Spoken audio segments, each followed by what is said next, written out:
जय श्री राम, जय श्री कृष्ण, हर हर महादेव सभी को। तो जैसे आप आज आपने टाइटल देख लिया है, पार्ट 7, जीव और आत्मा में क्या भेद है उसका। अभी तक मैंने 6 पार्ट्स बना दिए हैं। जिसने भी 6 पार्ट्स ना देखे वो देख लीजिए, क्योंकि तभी पता चलेगा कि मैंने अभी तक क्या क्या समझाया है। अभी तक मैंने गीता से, भागवत से, विष्णु पुराण से, उपनिषदों से समझाया है कि कैसे आत्मा जो है वो व्यापक है और सबकी एक है, और जीव शब्द हम उसके लिए इस्तेमाल करते हैं कि जो प्रकृति के गुणों से युक्त होकर सूक्ष्म शरीर के फॉर्म में आ गया है। और सूक्ष्म शरीर यानी ये जो जीव है वो सबके अंदर अलग अलग है, और जीव जो है वो हमेशा सूक्ष्म ही रहता है, वो व्यापक नहीं होता। तो कई बार उपनिषदों में, पुराणों में जीव शब्द यूज करके बताया जाता है कि ये सूक्ष्म रहता है, ये व्यापक नहीं है, और आत्मा शब्द यूज करके बताया जाता है कि ये व्यापक है।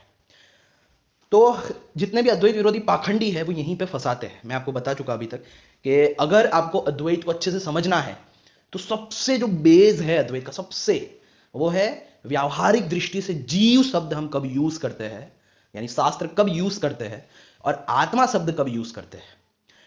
इंग्लिश में भी इंडिविजुअल सोल कब यूज करते हैं। इंडिविजुअल सोल, अगर आप अद्वैत के टेक्स्ट को देखेंगे, अद्वैत के जितने भी राइटर्स हैं, उन्होंने जो ग्रंथ लिखे हैं, या अद्वैत के जितने भी स्पीकर्स हैं जो यूट्यूब पे बोलते हैं, वो लोग साफ साफ ये जीव भाव और हमारी वास्तविक अवस्था आत्मा, उसको डिफ्रेंशिएट करने के लिए व्यावहारिक दृष्टि से वो लोग जीव के लिए इंडिविजुअल सोल शब्द इस्तेमाल करते हैं। कि इंडिविजुअल सोल, कि जो स्वयं को इंडिविजुअल समझ रहा है, जो इंडिविजुअल के भाव को प्राप्त हो गया है, यानी प्रकृति के गुणों से युक्त होकर जो जीव हो गया है। वास्तविकता में वो होता नहीं है, उसका रिफ्लेक्शन है जो जीव नाम से, मतलब सर्वव्यापक चैतन्य का रिफ्लेक्शन ही जीव नाम से कहा जाता है, जो कि इंडिविजुअलिटी का भाव है, सेपरेटनेस का भाव है। तो उसको हम इंडिविजुअल सोल लिखते हैं अद्वैत में, और आत्मा को हम लिखते हैं सेल्फ। सेल्फ, ये हमेशा याद रखना।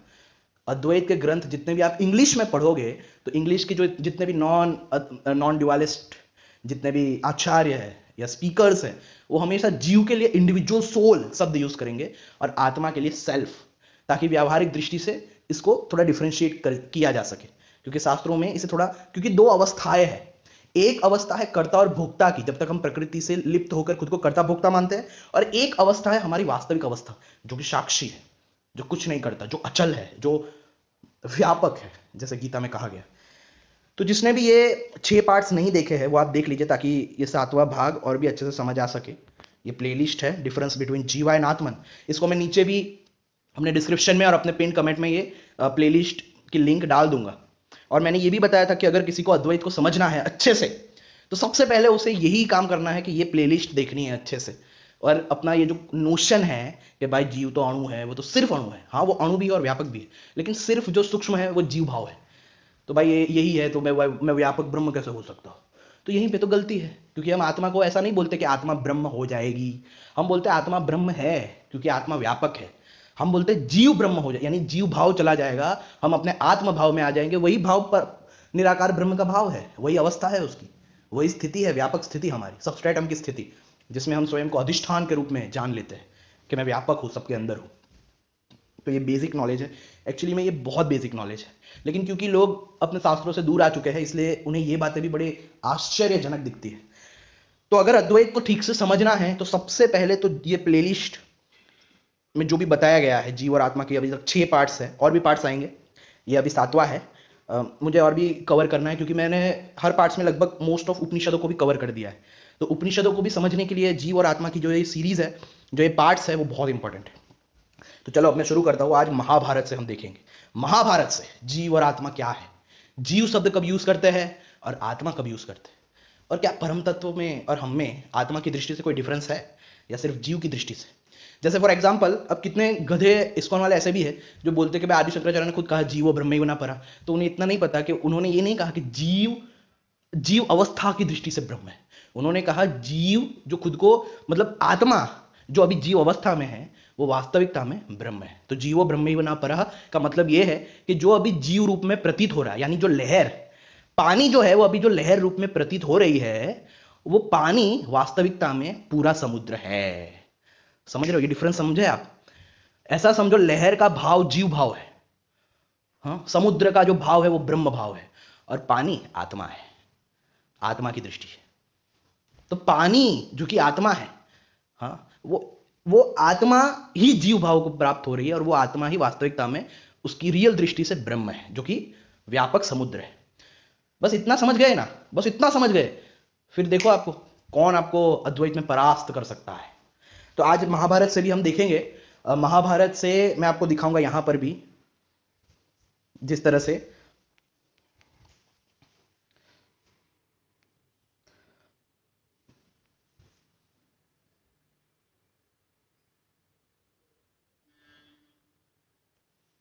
वन 207 जीव की सत्ता तथा नित्यता को युक्तियों से सिद्ध करना। अब ये किसका मतलब, ये है महाभारत के शांति पर्व के अंतर्गत मोक्ष धर्म पर्व के, ये ऊपर का जो था वो 146वां था, और उसके बाद ये अध्याय आता है सप्तासित्य धिक सत्तमो अध्याय। तो उसमें हम देखेंगे ये मोक्ष धर्म पर्व के शांति पर्व के अंतर्गत मोक्ष धर्म पर्व के अंदर में ये अध्याय आता है। तो उसमें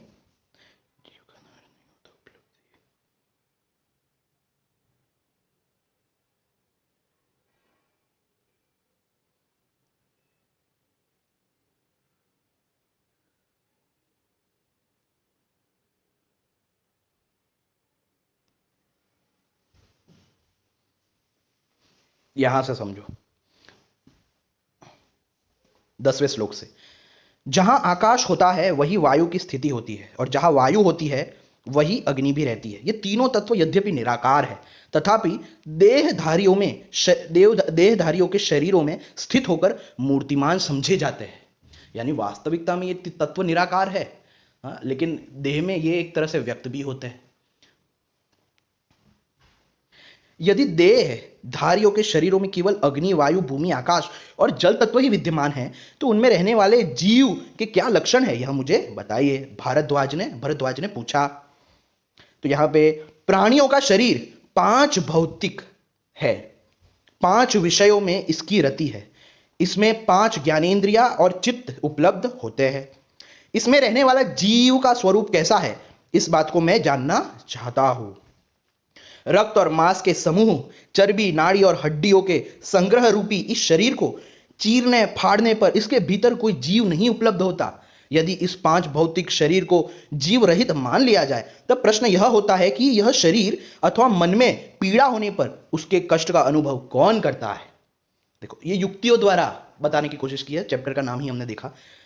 महर्षि, जीव किसकी कही हुई बात को पहले दोनों कानों से सुनता है, परंतु यदि मन में व्यग्रता रही तो वह सुनकर भी नहीं सुनता। इसलिए मन के अतिरिक्त किसी जीव की सत्ता मानना व्यर्थ है। जो भी दृश्य पदार्थ है उसे प्राणी तभी देख पाता है जब उसकी दृष्टि के साथ मन का संयोग हो। कितना आश्चर्य की बात है कि आज जो अभी अभी ये सारी चीजें साइंस को पता चल रही है, हमारे ग्रंथों में बहुत पहले ही ये सब विज्ञान समझाया गया था कि एक्चुअली में मन जो है, उस जब तक ये जो भी इंद्रियों से जो भी कोई इंफॉर्मेशन है वो जब तक मन तक नहीं जाते तब तक हमें उसका पता नहीं चलता।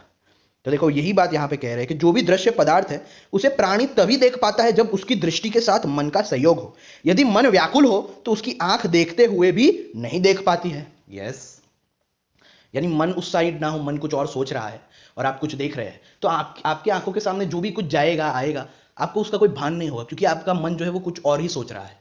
ऐसा हर इंद्रियों के साथ होता है। आप जब कोई लेक्चर सुनते हो लेकिन आपका मन कहीं और है, तो आपके कान तो है, कान में तो सब जा रहा है, लेकिन आपके मन तक नहीं गया, तो वो बातें आप तक पहुंचती नहीं है, आपके लिए वो अनसुना हो जाता है सब कुछ। इसलिए जब तक इंद्रियों से जो इंफॉर्मेशन है वो मन तक नहीं पहुंचती, तब तक वो इंफॉर्मेशन आपके लिए एग्जिस्ट नहीं करती। इसलिए मन ही अनुभव करता है, ऐसा ये बोलना चाह रहे हैं।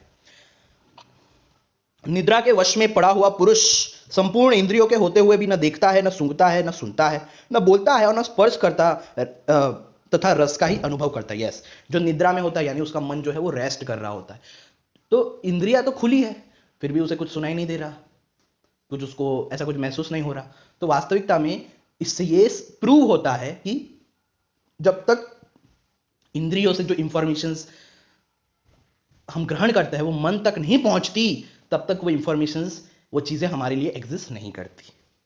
अतः यह जिज्ञासा होती है कि इस शरीर के अंदर कौन हर्ष और कौन क्रोध करता है, किसे शोक और उद्वेग होता है, इच्छा, ध्यान, द्वेष तथा बातचीत कौन करता है। तो भृगु उवाच, भृगु ऋषि जो थे उन्होंने कहा, भृगु जी ने कहा, मुने मन भी पांच भौतिक ही है, अतः वह पांचों भूतों से भिन्न कोई दूसरा तत्व नहीं है। वो बोल रहे मन भी ये 5 एलिमेंट से ही बना है, ये पंच महाभूत से ही बना है, उसके अलावा कोई अलग से तत्व नहीं है। एकमात्र अंतरात्मा ही इस शरीर का भार वहन करता है, वही रूप, रस, गंध, स्पर्श तथा शब्द का और दूसरे भी जो गुण है उसका अनुभव करता है। वह अंतरात्मा पांचों इंद्रियों के गुणों को धारण करने वाला मन का दृष्टा है, यानी जो मन का भी दृष्टा है, मन को भी जानने वाला है। क्योंकि जो भी अनुभव हो रहे हैं तो अनुभव को कोई जान रहा है। अगर मैं अनुभव को मैं जान रहा हूं, थॉट्स को मैं जान रहा हूं, तो मैं वो थॉट्स नहीं हो सकता, क्योंकि मैं तो उसको जानने वाला हूं। वो मेरे लिए ऑब्जेक्ट है, मैं सब्जेक्ट हूं, मैं सब्जेक्टिव रियलिटी हूं। तो वही ये बता रहे हैं कि मन का दृष्टा है और वही इस पांच भौतिक शरीर के संपूर्ण अवयवों में व्याप्त होकर सुख दुख का अनुभव करता है। जब उसका शरीर के साथ संबंध छूट जाता है तब इस शरीर को सुख दुख का भान नहीं होता।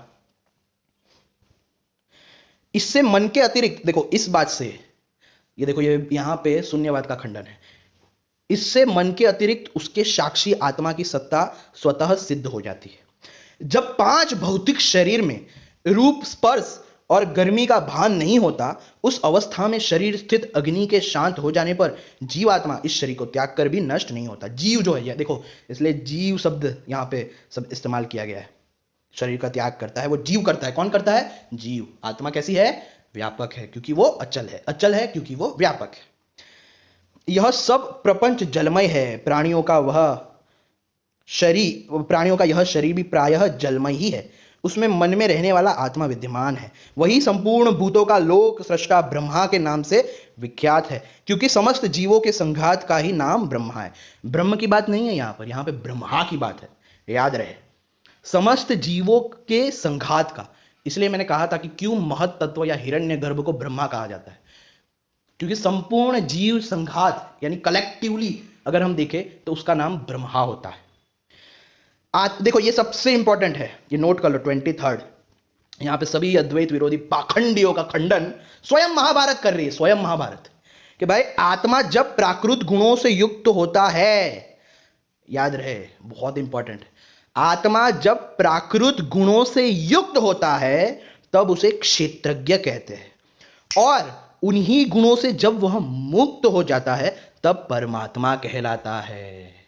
हो गया, सभी अद्वैत विरोधी पाखंडियों का खंडन कर दिया महाभारत ने। देखो कितने आराम से एक ही श्लोक में कर दिया कि भाई जब यह प्रकृति के गुणों से युक्त होता है तब वो क्षेत्रज्ञ कहलाता है, या ऐसा बोल दो कि तब वो जीव कहलाता है। लेकिन उन्हीं गुणों से जब वह मुक्त हो जाता है तब परमात्मा कहलाता है।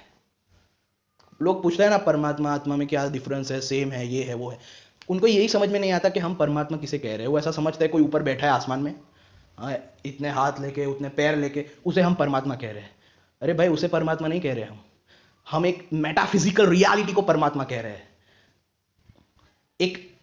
एक ऐसा तत्व जिसे हम तत्व कह नहीं सकते, लेकिन समझाने के लिए मैं बस बोल रहा हूं, एक ऐसा तत्व जो तत्वातीत है, जिसने आकाश को भी व्याप्त करके रखा है, उसे हम कह रहे हैं ब्रह्म, उसे ही हम कह रहे हैं परमात्मा। अब इस आत्मा ही परमात्मा है, इसको ये लोग जब वो अपने सगुण साकार ईश्वर के साथ जोड़ने लगते हैं ना, तब ये गधों जैसी बातें करते हैं कि भाई अगर ऐसा है तो गोवर्धन उठा के दिखाओ, ये करके दिखाओ। वो हालांकि वो सब भी पॉसिबल है, सिद्धियों से आराम से पॉसिबल है। पुराणों में खुद इनका खंडन होता है कि ऋषि महर्षि जब चाहे ब्रह्मांड बना लेते थे, जब चाहे ये कर देते वो कर देते, तो इनका खंडन तो खुद पुराण और योग दर्शन कर देती है, वो बात अलग है। लेकिन यहाँ पे मेन मुद्दा यह है कि अहम ब्रह्मस्मि में जो ब्रह्म है वो कोई ऊपर बैठा व्यक्ति को हम बोल ही नहीं रहे, हम तो चैतन्य को कह रहे हैं, जिसने ये सब कुछ व्याप्त करके रखा है। एक ऐसी कॉन्शियसनेस की फील्ड है जिसको हम बोल रहे हैं। इनको इतनी सी बात इनके भेजे में घुसती नहीं है। तो यहां पे देखो, यहां पे लिखा है कि उन्हीं गुणों से जब वह मुक्त हो जाता है तब परमात्मा कहलाता है। तुम क्षेत्रज्ञ को आत्मा ही समझो, वह सर्वलोक हितकारी है। इस शरीर में रहकर भी वह कमल पत्र के पड़े हुए जल बिंदु की तरह वास्तव में इससे पृथक ही है। उस क्षेत्रज्ञ को सदा आत्मा ही जानो, वह संपूर्ण जगत का हित स्वरूप है। तमोगुण, रजोगुण और सत्वगुण, इन तीनों प्राकृत गुणों को प्रकृति स्थित होने के कारण जीव के गुण समझो। देखो यहां पे आत्मा अलग और यहां पे जीव के गुण समझो। जीव के बहुत इंपॉर्टेंट है, इसीलिए ये इतना इंपॉर्टेंट है।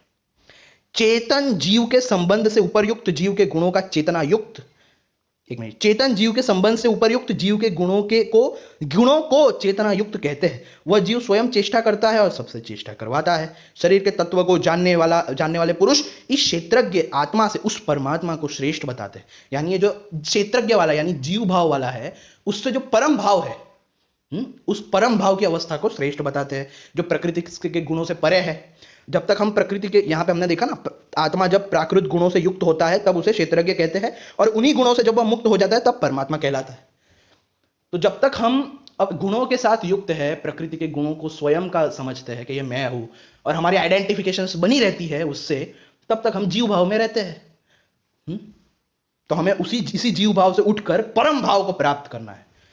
उसे बार बार गीता में कहा है ना, मेरे परम भाव को प्राप्त हो जाता है, मेरी परम स्थिति को प्राप्त हो जाता है, मदरूप हो जाता है। इन सब बातों को समझो कि सॉरी सारा हो रहा है वहां पर। जिसने भू भुवः आदि सातों लोकों को उत्पन्न किया है। देह का नाश होने पर भी जीव का नाश नहीं होता। जो जीव की मृत्यु बताते हैं वे अज्ञानी हैं, उनका वह कथन मिथ्या है। जीव तो इस मृत देह का त्याग करके दूसरे शरीर में चला जाता है। जीव, देखो यहां पे जीव शब्द इस्तेमाल किया गया, जीव। शरीर का कौन शरीर बदलता है? जीव बदलता है, नॉट आत्मा। आत्मा जो कि गुणों से रहित है वो तो व्यापक है, इसलिए अचल है। इसलिए ये सारी चीजें समझनी बहुत जरूरी है। अगर जीव और आत्मा का व्यावहारिक दृष्टि से भेद नहीं समझा ना, तो अद्वैत को आप सपने में भी नहीं समझ पाओगे। फिर वही पार्ट एंड पार्सल, क्योंकि यही लगेगा ना कि आत्मा तो अणु है, तो वो व्यापक कैसे हो सकती है? वो तो सिर्फ अणु है, जबकि आत्मा को अणु और व्यापक दोनों कहा गया है, और जीव को सिर्फ सूक्ष्म कहा गया है।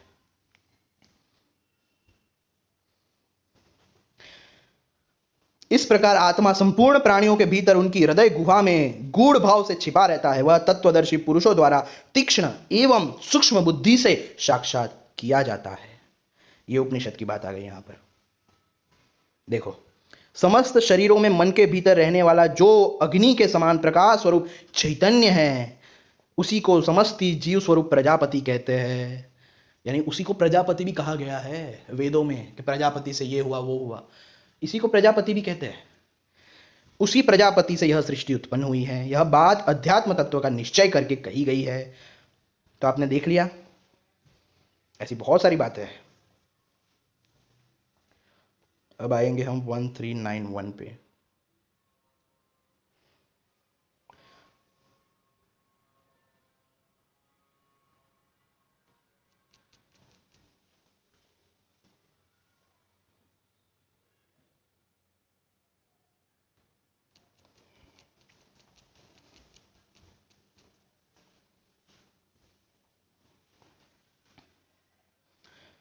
स्वप्न और सुषुप्ति अवस्था में मन की स्थिति तथा गुणातीत ब्रह्म की प्राप्ति का उपाय। ये कौन सा पर्व है? शांति पर्व के अंतर्गत मोक्ष धर्म पर्व में श्री कृष्ण संबंधी अध्यात्म तत्व का वर्ण विषयक ये 215वां था, और उसका हम देखेंगे 216वां।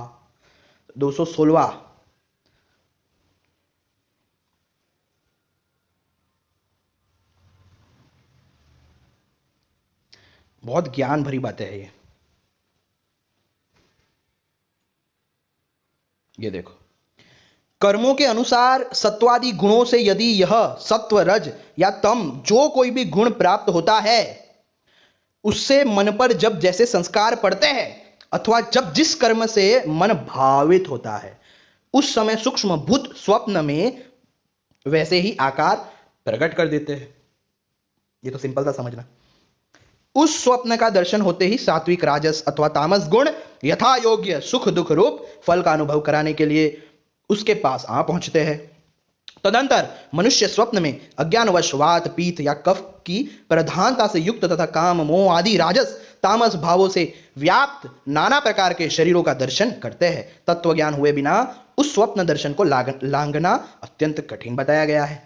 जागृत अवस्था में, यानी ये जो वेकिंग स्टेट है, प्रसन्न इंद्रियों के द्वारा मनुष्य अपने मन में जो जो संकल्प करता है, स्वप्न अवस्था आने पर भी उसका वह मन हर्षपूर्वक उसी संकल्प को पूर्ण होता देखा करता है।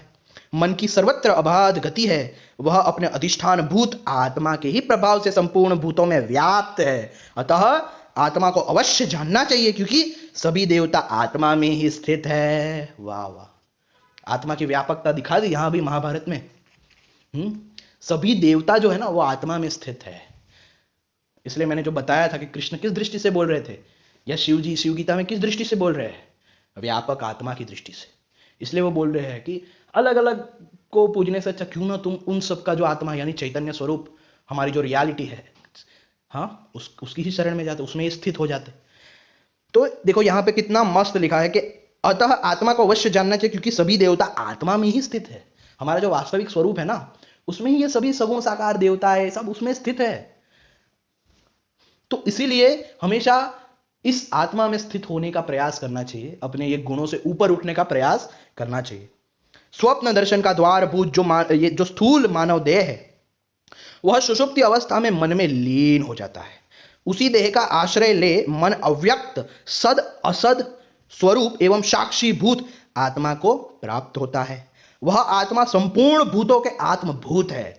ज्ञानी पुरुष उसे अध्यात्म गुण से युक्त मानते हैं। जो योगी मन के द्वारा संकल्प से ही ईश्वरीय गुणों को पाना चाहता है वह उस आत्म प्रसाद को प्राप्त कर लेता है, क्योंकि संपूर्ण देवता आत्मा में ही स्थित है। संपूर्ण देवता आत्मा में ही स्थित है। ये सेम मैंने भागवत में भी दिखाया था। मेरे ख्याल से जीव और आत्मा के का जो मतलब कौन सा पार्ट था, आई गेस सिक्स्थ यस छठा जो भाग था उसमें मैंने दिखाया था कि कैसे कृष्ण कह रहे थे उद्धव को कि तुम ऐसे अनुसंधान करो, अपनी इंद्रियों पर विजय प्राप्त करो, प्राणों पर भी विजय प्राप्त करो, अपने ये समस्त संसार को अपनी आत्मा में फैला हुआ है ऐसा निधिध्यासन करो, जो आत्मा मुझ सर्वव्यापक ब्रह्म से अभिन्न है।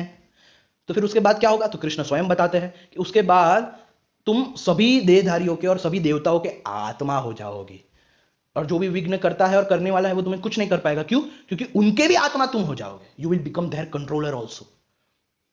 ये बहुत गहरी बात है और अद्वैत रियलिटी में इसी दृष्टि से है। यही सेम चीज योग युक्त का मतलब जो कृष्ण ने बताया था 6.29 गीता में कि योग युक्त आत्मा वाला संपूर्ण भूतों के आत्मा में और आत्मा में संपूर्ण भूतों को देखता है, ऐसा समदर्शी होता है वो। तो ये सब अलग अलग प्रकार से इसी अद्वैत रियलाइजेशन की बात कर रहे हैं कि भाई क्योंकि संपूर्ण देवता आत्मा में ही स्थित है, तो अल्टीमेटली जिस देवता की उपासना करोगे ये उसी आत्मा, हमारी जो रियलिटी है वास्तविक, उसी को प्राप्त होगा। क्योंकि उन सगुण साकार देवताओं की भी रियलिटी आत्मा है, वो भी वास्तविकता में आत्मा के अपीयरेंसेस है। इस प्रकार तपस्या से युक्त हुआ मन अज्ञान अंधकार से ऊपर उठकर सूर्य के समान ज्ञानमय प्रकाश से प्रकाशित होने लगता है। जीवात्मा तीनों लोकों का कारणभूत ब्रह्म ही है। ये देखो कितना मस्त आ गया यहां पर अद्वैत फिर से 16वें श्लोक में कि जीवात्मा तीनों लोकों का कारणभूत ब्रह्म ही है। यानी ये जो जीवात्मा है, जो जीव भाव में है, वो वास्तविकता में ब्रह्म ही है। वह अज्ञान निवृत्ति के पश्चात महेश्वर रूप से प्रतिष्ठित होता है, यानी विशुद्ध परमात्मा। क्या बात है कि भाई जब अज्ञान चला जाता है ना तो ये जीव जो है जीव भाव से मुक्त होकर हम अपने महेश्वर भाव में यानी विशुद्ध परमात्मा रूप से प्रतिष्ठित हो जाते हैं। ये देखो देवताओं ने तप का आश्रय लिया है और असुरों ने तपस्या में विघ्न डालने वाले दंभ दर्प आदि तम को अपनाया है, परंतु ब्रह्म तत्व देवता और असुरों से छिपा हुआ है। ब्रह्म तत्व दोनों से ही छिपा हुआ है। तत्वज्ञ पुरुष इसे ज्ञान स्वरूप बताते हैं। क्या बात है, ज्ञान स्वरूप है वो तत्व। क्यों? Because it is consciousness. वो चैतन्य है, वो बोध स्वरूप है। चैतन्य के बिना आपको किसी का ज्ञान ही नहीं हो सकता, क्योंकि स्वयं आप ज्ञान स्वरूप हो। आपको प्रत्येक क्षण बोध हो रहा है इंद्रियों से, मन से। जब इंद्रियां बंद कर दी तो भी थॉट्स के रूप में बोध हो रहा है कि ये थॉट आया, ये गया। तो आप ये क्या है, ये you are knower, you are ज्ञान स्वरूप, यू आर बोध स्वरूप। आपको बोध हो रहा है उन सभी चीजों का। आप थॉटलेस हो गए, निर्विकल्प समाधि, तो भी आपको आईएनएस का बोध रहता है। मैं हूं आईएनएस आईएनएस। ये आईएनएस से आप कभी भी पीछा नहीं छुड़ा सकते, क्योंकि वो आपका स्वरूप है, क्योंकि आप ज्ञान स्वरूप हो। ज्ञान बहुत बड़ी चीज है। लोग सिर्फ मानते हैं ज्ञान का मतलब सिर्फ थियोरेटिकल नॉलेज, बट ज्ञान स्वरूप आप स्वयं हो, क्योंकि आप कभी भी बोध से खुद का पीछा नहीं छुड़ा सकते। आईएनएस का बोध तो हमेशा बना रहेगा। सत्वगुण, रजोगुण और तमोगुण, इन्हें देवता और असुरों का गुण माना गया है। इनमें सत्व तो देवताओं के गुण और शेष दोनों असुरों के गुण हैं। ब्रह्म यानी परम तत्व तो भाई इन सभी गुणों से अतीत है, अक्षर है, अमृत है, स्वयं प्रकाश और ज्ञान स्वरूप है। जो शुद्ध अंतःकरण वाले महात्मा है, महात्मा उसे जानते हैं, वे परम गति को प्राप्त हो जाते हैं। यानी जो ब्रह्म को जानता है ना कि वो अतीत है, अक्षर है, अमृत है, स्वयं प्रकाश है, यानी वो स्वयं ही प्रकाश है, उसको किसी प्रकाश की आवश्यकता नहीं है। क्योंकि वो नोवर है। हम में चैतन्य है, तभी तो हमारे सामने ये सब प्रकाशित हो रहा है, हम इन सब चीजों को अनुभव कर रहे हैं। अगर चैतन्य ना हो तो क्या ये अनुभव हो सकता है? ये सारी चीजें हमारे सामने प्रकाशित हो सकती है? नहीं हो सकती। इसलिए हम स्वयं प्रकाश है।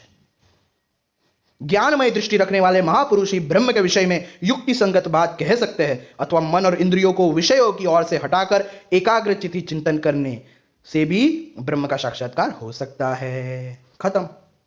देखो कितना अद्वैत आपको मैंने महाभारत से दिखा दिया। अब ज्यादा लंबा ना हो इस कारण मैंने यहाँ पे ही ये सेव करके रखा है, उससे भी मैं दिखा देता हूँ। यह है महाभारत शांति पर्व के अंतर्गत, मोक्ष धर्म पर्व के अंतर्गत 199 अध्याय का 122 से लेकर 127 श्लोक। देखो इसमें क्या लिखा है। यदि उन लोगों की उत्कृष्टता में संदेह हो जाए और इस कारण वह जापक वहां से विरक्त हो जाए, तो वह उत्कृष्ट एवं अविनाशी मोक्ष की इच्छा रखता हुआ फिर उसी परमेष्ठ ही ब्रह्मा में प्रवेश कर जाता है। यहाँ पे प्रवेश का मतलब ये नहीं कि भाई आत्मा कहीं पे चली जाए। यहाँ पे प्रवेश यानी कौन प्रवेश करता है? जीव भाव लीन हो जाता है हमारे वास्तविक स्वरूप में। ब्रह्म हमारा वास्तविक स्वरूप है, और जीव भाव क्या है? ये प्रकृति से हम युक्त है, उस कारण एक लिंग देह प्रकट हुआ है, जिसे कहते हैं सूक्ष्म शरीर। इसे ही कहते हैं जीव भाव, जीव अवस्था। अन्य लोगों की अपेक्षा परमेष्ठी भाव की प्राप्ति अमृत रूप है।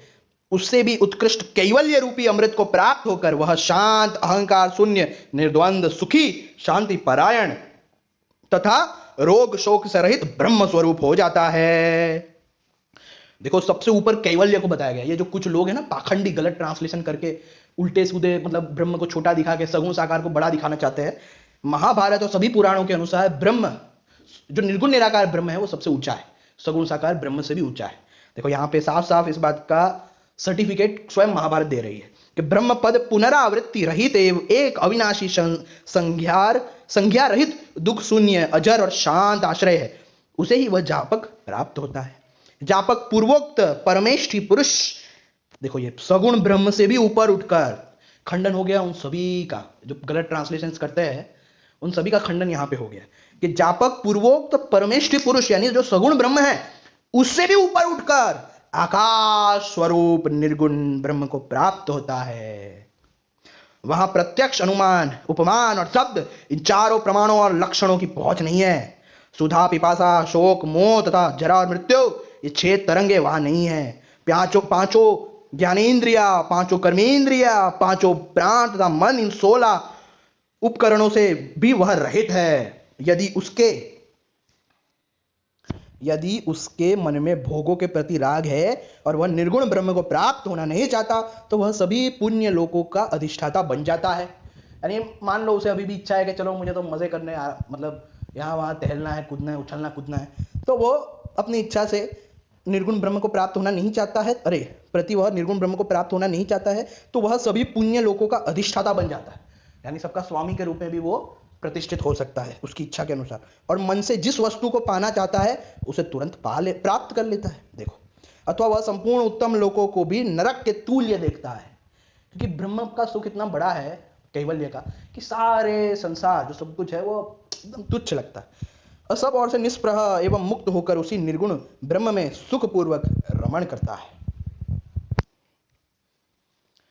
फिर देखो यहां पर शांति पर्व, मोक्ष धर्म पर्व 213.13 यानी 213वां अध्याय का 13 श्लोक है कि गुणों के संग के कारण जीव कहलाता है। देखो, वह अव्यक्त आत्मा ही देहधारी प्राणियों का बीज है, और वह बीजभूत आत्मा ही गुणों के संग के कारण जीव कहलाता है। फिर से वह अव्यक्त आत्मा ही देहधारी प्राणियों का बीज है, और वह बीजभूत आत्मा ही गुणों के संग के कारण जीव कहलाता है। बीजम जीव संगीतम। देखो, जीव संगीतम यानी जीव संज्ञा को प्राप्त होता है, जीव उपाधि को प्राप्त होता है। वही काल से युक्त कर्म से प्रेरित हो संसार चक्र में घूमता रहता है। यानी ये जो जीव भाव है ना, वही घूमता है यहां वहां। आत्मा तो व्यापक है, इसलिए वो अचल है। जैसे स्वप्न अवस्था में यह जीव मन के द्वारा ही दूसरा शरीर धारण करके क्रीड़ा करता है, उसी प्रकार वह कर्म गर्भित गुणों द्वारा गर्भ में उपलब्ध होता है। बीजभूत कर्म से जिस जिस इंद्रिय को उत्पत्ति के लिए प्रेरणा प्राप्त होती है, राग युक्त चित्त एवं अहंकार से वही वही इंद्रिया प्रकट हो जाती है। गहरी बात, गहरी बात। ओके, तो बस इसमें मुझे बस महाभारत को ही कवर करना था। ऐसे महाभारत में और भी बहुत सारी जगह ऐसी बातें लिखी है द्वैत रूपी, लेकिन ये बस आइडिया देना था मुझे कि देखो जीव और आत्मा के को व्यावहारिक भेद हर जगह बताया गया है, तो इसलिए कंफ्यूज मत होना। जहां जहां छोटा बताया गया, जहां वहां पे जीव शब्द यूज किया गया है। और आत्मा जो कि वास्तविक हम जीव तो है नहीं, हाँ जीव भाव में है, लेकिन हमारी रियलिटी क्या है, आत्मा है ना। तो इसी आत्मा को समझना चाहिए। आत्मा की दृष्टि से हम ब्रह्म हैं, ये हमेशा याद रखो। अद्वैत में एक बात हमेशा याद रखना कि कभी भी पारमार्थिक और व्यावहारिक रियलिटीज को मिक्स मत करना। पारमार्थिक सत्य के साथ व्यावहारिक सत्य को मिक्स मत करना जब तक एनलाइटन्ड ना हो जाओ, क्योंकि कंफ्यूज हो जाओगे फिर अगर ऐसा करोगे तो आत्मा की दृष्टि से एकत्व है, क्योंकि सबके अंदर एक ही आत्मा है, सब आत्मा में ही स्थित है। लेकिन जब तक जीव है यानी सूक्ष्म शरीर है, सूक्ष्म शरीर सबके अलग अलग है, जीव सबके अलग अलग है, ये ग्रॉस बॉडी है, स्थूल शरीर सबका अलग अलग है। कारण शरीर ही हमारी सगुण साकार ईश्वर की अवस्था है, तो कारण शरीर भी सबके अलग अलग है।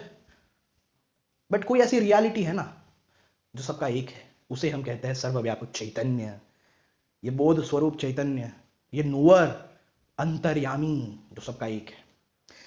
अब यहाँ पे ये विवेकानंद जी भी का मानना भी वही था कि Shri Krishna spoke the Gita establishing himself in the Atman. Those passages of the Gita where he speaks with the word I invariably indicate the Atman. Take refuge in me alone means be established in the Atman. ये देखो सारे जितने भी self realised beings है सब ये बात जानते हैं। हाँ, आप भी ग्रंथों को पढ़ो, आपको पता चल जाएगा। लेकिन ऐसा भी नहीं है कि कृष्ण ने गीता में हर एक चीज आत्मा की दृष्टि से बोली है, नहीं, दो दृष्टियों से बोली है। एक तो सगुण साकार भगवान की दृष्टि से भी बोला है, यानी शरीर की दृष्टि से भी बोला है, और एक सर्वव्यापक जो सबके अंदर अंतर्यामी रूप से आत्मा है, उस चैतन्य की दृष्टि जो कि निर्गुण निराकार ब्रह्म है, उसकी दृष्टि से भी बातें कही है। तो आपको ये समझना पड़ेगा। फॉर एग्जाम्पल हम अपना ही एग्जाम्पल ले लेते हैं ना। मैं बोल रहा हूं कि मैं नित्य हूं, तो ये मैं किस दृष्टि से बोला? ये मैं शरीर की दृष्टि से बोला या आत्मा की दृष्टि से? बोलने वाला तो मुंह ही है, बोलने वाला तो मुंह ही है, लेकिन दो अलग अलग दृष्टियां है बोलने की। जब मैं बोलूं मैं नित्य हूं यानी मैं इटर्नल हूं, मैं सनातन हूं, तो ये मैं किस दृष्टि से बोल रहा हूं? आत्मा की।